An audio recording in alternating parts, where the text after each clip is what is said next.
Election Kishan Reddy గారు పాటించడం ఏంది, ఇదే కొత్తగా ఇంటున్నా నేను మధ్యాహ్నం పూట అని నేను అన్న ఆ వ్యక్తితోటి. నేను కూడా ఆశ్చర్యపోయినా. అదే బీజేపీ అధ్యక్షుడు సెంట్రల్ మినిస్టరు మోడీ గారు చెప్తే ఆయనకు మోడీ బాస్ కానీ కేటీఆర్ బాస్ ఎట్లయితాడు? ఇది ఎక్కడ విడ్డూరమైన రాజకీయాలు, ఇదంతా విచిత్రంగా ఉంది తెలంగాణ రాజకీయాల్లో. నేను అతనితో అన్నా, ఆ వ్యక్తితో అన్నా, అట్లా అన్నా, ఏమన్నా అట్లా కన్ఫ్యూజ్ ఉంది పరిస్థితి. అందుకే అన్న కిషన్ రెడ్డి గారు అట్లా మాట్లాడారు, నేను కూడా టెన్షన్లో ఉన్నా, అట్లా ఎందుకు మాట్లాడిండు అని ఆయన అన్నాడు అతోటి.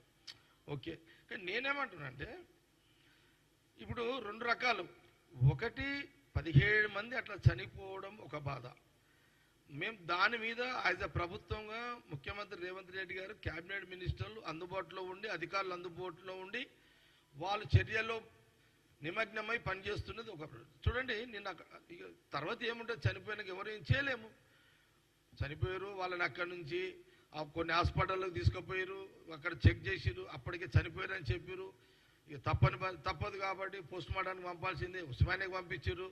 మరి డిప్యూటీ సీఎం గారు కానీ, దామోదర్ గారు కానీ, పొన్నం ప్రభాకర్ గారు, అనిల్ యాదవ్ కానీ, మేయర్ విజయలక్ష్మి కానీ, వీళ్ళందరూ మళ్ళీ ఉస్మానియా హాస్పిటల్ పోయారు, దగ్గర ఉన్నారు, పోస్ట్ మార్టం అని దగ్గరుండి చేసిరు. జేఎంసీ అధికారులు, వాళ్ళ కుటుంబం, వేరే వాళ్ళ కులస్తులందరికీ కూడా, యావత్ ఆ కులస్తులందరికీ కూడా మరి వాళ్ళు కొంత బాధలు ఉంటారు, ఆవేదనలో ఉంటారు. వాళ్ళని ఓదార్చే కార్యక్రమం అధికారులు చేస్తున్నారు.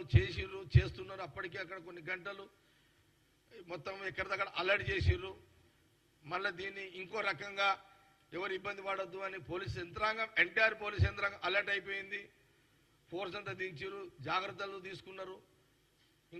ఎందుకంటే ఇది మామూలు ఇన్సిడెంట్స్ కాదు. 17 మంది ఆ రకంగా చనిపోవడం అనేది ఎట్ ఎ టైం, కొన్ని ఒకటే దగ్గర ఒకటే ఇంట్లో అన్ని వాళ్ళ అక్కజల్లల పిల్లలు వాళ్ళు కొందరు ఎట్ ఎ టైం అనేది.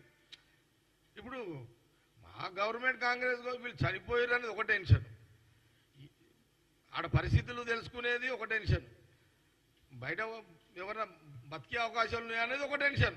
కాంగ్రెస్ గవర్నమెంట్ ముఖ్యమంత్రి రేవంత్ రెడ్డికి ఏముంటుంది, వాళ్ళు బతకాలని ఉంటుంది, బయటపడాలని ఉంటుంది, యాజ్ ఎ సీఎం గారిని కోరుకునేది అంతే. ఇప్పుడు ఇదొక మాకు ఒక టెన్షన్ ఉంటే కిషన్ రెడ్డి వచ్చి ఒక టెన్షన్ పెట్టిండు. ఈయన రాజకీయం చేస్తున్నాడు ఎక్కడొచ్చి. ఇప్పుడు గుజరాత్లో దాదాపు ఒక వంతెన కూలి, గుజరాత్ రాష్ట్రంలో అక్కడ ముఖ్యమంత్రి బీజేపీ, ఈ దేశానికి ప్రధానమంత్రి మోడీ గారు బీజేపీ. ఆ రాష్ట్రంలో బ్రిడ్జి కూలిపోయి ఒక దాదాపు 140-150 మంది చనిపోయారు. రాహుల్ గాంధీ గారు ఏమన్నా విమర్శించిరా? ఏమి ఇది మోడీ గారే కూలగొట్టిండు లేకపోతే అని అన్నాడా? ఆయన ఏమన్నాడు? రాహుల్ గాంధీ గారు చాలా బాధ అనిపిస్తున్నది ఆ బ్రిడ్జి కూలిపోవడము అని ఆవేదన వ్యక్తపరిచారు. అది మనం చేయాల్సిన బాధ్యత, మన పని అది. రాజకీయం చేయలే కాంగ్రెస్ పార్టీ, రాహుల్ గాంధీ గారు చేయలే. రాజకీయం చేయాలంటే చేయొచ్చు కదా. ఏం చేస్తారా? బ్రిడ్జి కూలిపోయిందాకా చూసిరా? బ్రిడ్జి మీరే గవర్నమెంట్దే కదా బ్రిడ్జి, మరి ఏం చేసిర్రు మీరు? అంతకుముందు అది కరెక్ట్ ఉందా లేదా? కూలిపోయేదాకా ఎందుకు చూసిర్రు? రెగ్యులర్ చెకప్ ఉందా లేదా? బ్రిడ్జ్ రోజు నిరంతరం ప్రజలు నడిచే బ్రిడ్జ్ కదా అని ఎప్పుడన్నా రాహుల్ గాంధీ గారు విమర్శించారా? లేదు. ఈ జ్ఞానం కూడా ఎందుకు లేదు బీజేపీ? కిషన్ రెడ్డి గారు మీరు ఎందుకు ఇది ఒకటి, ఇదంతా ఎందుకండి? స్వయంగా మీరే కదా ఈ రాష్ట్రానికి ముఖ్యమంత్రి రేవంత్ రెడ్డి గారు. మొన్న ఈ మధ్య కాలంలో మరి వారు భారత్ మాతాకి యాత్ర తీసిరు. ఒకరోజు భారత్ మాతాకి యాత్ర కిషన్ రెడ్డి గారు యాజ్ ఎ బీజేపీ ప్రెసిడెంట్గా, సెంట్రల్ మినిస్టర్గా వారు ఒక యాత్ర తీసిరు. శోభయాత్ర జరిగింది, మంచి కార్యక్రమం, బ్రహ్మాండంగా జరిగింది. అందరం టీవీలో చూస్తున్నాము. అదే విమర్శించే కార్యక్రమం కాదు, మన భారత్ మాత కార్యక్రమాన్ని చేస్తున్నారు మీరు. సరే, నువ్వేదో పటాకులు కాల్చినావు, సంతోషంలో నువ్వు కాల్పించినావు పటాకులు. ఆ పటాకులు పోయి ఎక్కడో అంటుకొని ఒకరిద్దరు చనిపోయారు. ఒకరేమో అందులో ఆడ హడావిడిలో పోయి అదేంది పక్కకు ట్యాంక్ బండ్లో పడిపోయి అతను చనిపోయిండు. అప్పుడు ఏమన్నా ముఖ్యమంత్రి రేవంత్ రెడ్డి గారు ఏమన్నా అన్నారా మిమ్మల్ని?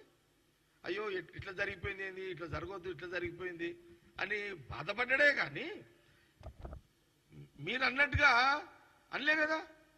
ఏమయ్యా కిషన్ రెడ్డి గారు, నువ్వు పటాకులు దగ్గర నువ్వు కాల్పియడం మీద ఆ పటాకులు కాదు, అసలు పటాకులే లేకపోతే ఆడ అంటుకునేదే కాదు. ఆ ఇద్దరు ముగ్గురు మరి వాళ్ళు చనిపోయే వాళ్ళు కాదు అని అనలే కదా. ముఖ్యమంత్రి రేవంత్ రెడ్డి గారు అనలేరు కదా. ఈ ఆలోచన మీరు ఎందుకు అట్లా మీరు నేను అటెంప్ట్ అయ్యారు?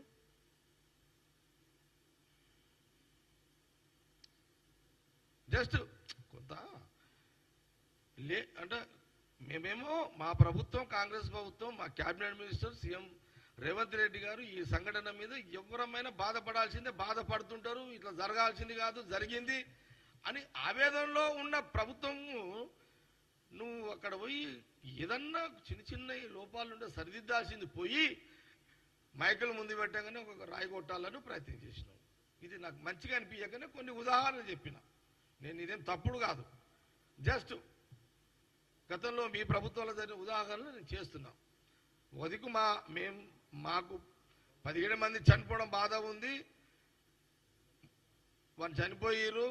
ఆ ఆవేదనను దాంట్లో వాళ్ళతో పాలు పంచుకుంటూ అక్కడ సర్వీస్ ఇస్తూ ఈ వర్షాన్ని మా ప్రభుత్వం ముఖ్యమంత్రి రేవంత్ రెడ్డి గారు వర్షాన్ని తెలియజేస్తూ యావత్ సమాజానికి, తెలంగాణ తెలుగు ప్రజలకు, అట్లాగే యాజ్ ఎ పొలిటికల్ పార్టీగా కాంగ్రెస్ పార్టీ కిషన్ రెడ్డి గారు రాజకీయ విమర్శలు ఆ స్థలంలో చేయొద్దు చేసిండు కాబట్టి దానికి కూడా మేము గాంధీ భవన్ ద్వారా మీడియా ద్వారా కౌంటర్ ఇవ్వడం జరుగుతుంది.